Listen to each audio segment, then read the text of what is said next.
Hey coaches, Coach E here. In today's show, I'll be continuing my play analysis series, episode number 2. A reminder for play analysis, I select one play from any game, take a deep dive into the play and how it can be translated into the 8-man game.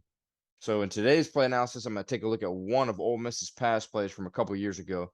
But first, let me give you a little background on Ole Miss's offense. Ole Miss's previous offensive coordinator, Jeff Lebby, he's the guy we're looking at today. He actually just left Ole Miss in December, though, to join Brent Venables and become the new offensive coordinator at Oklahoma under him. So Ole Miss promoted tight ends coach John David Baker and also hired offensive coordinator from South Florida, Charlie Weiss Jr., and that's going to be their new co-offensive coordinators for Ole Miss this upcoming season.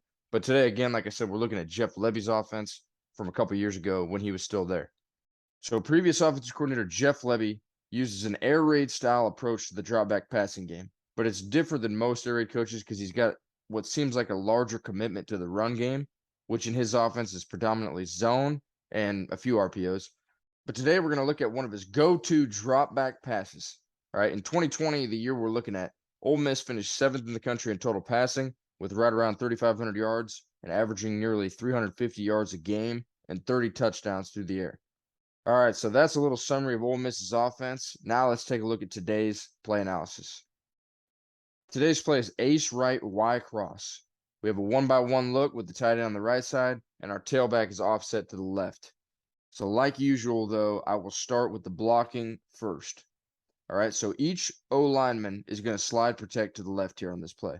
This is going to really help sell the play action with the tailback protecting the right side. He's most likely going to pick up the right D end in this situation. Now moving on to the pass patterns from left to right. The X on the far left is running a mandatory outside release, staying wide and just basically in charge of keeping that left corner occupied. All right, you could also have him run a quick out or a quick hitch route. Again, I would say just keep the outside release on there simply to keep that left corner occupied versus man or zone. Next, we move on to the Y here. So the Y is our primary receiver here on the crossing route. He's going to release inside underneath that right linebacker, then get vertical and angle to the left hash, finish around 10 to 15 yards down the field. All right, the inside release portion of that under the right linebacker paired with the slide protection in the backfield is really going to also help sell that run, especially if your opponents read the O-line. All right, the linebackers might think that they're firing out to run block when in reality they're just slide protecting and we have a play action pass, so that could really open up the middle of the field behind the linebackers. Finally, our third and final route here on this play, we have the F on the inside releasing bender dig route. He's going to finish in the middle of the field at about 8 to 10 yards, right in the middle of the field. Again, he could be your third option here if the linebackers really step up, flowing towards the line of scrimmage with that play action. And the progression overall here is just play action pass left to right, X to Y to F. Okay, now let's take a look at how Ole Miss ran this play.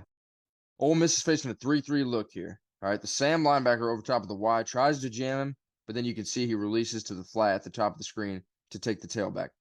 Number 84, Ole Miss's tight end, Kenny Yeboah, gets inside of the Sam and gets vertical on the cross right there. And then Matt Corral puts the ball on the money just before the safety gets over top.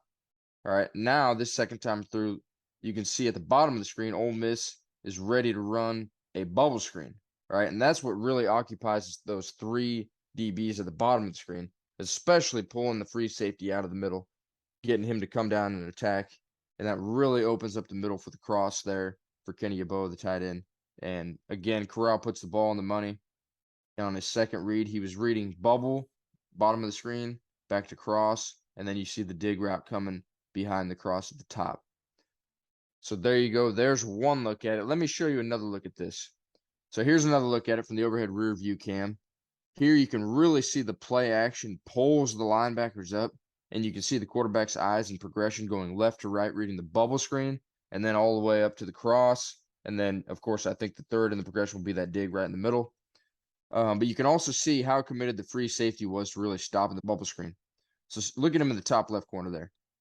He completely committed to the bubble screen, pulled him out of the middle of the field, really opened it up wide open for Yeboah. So watch it again. Top left corner.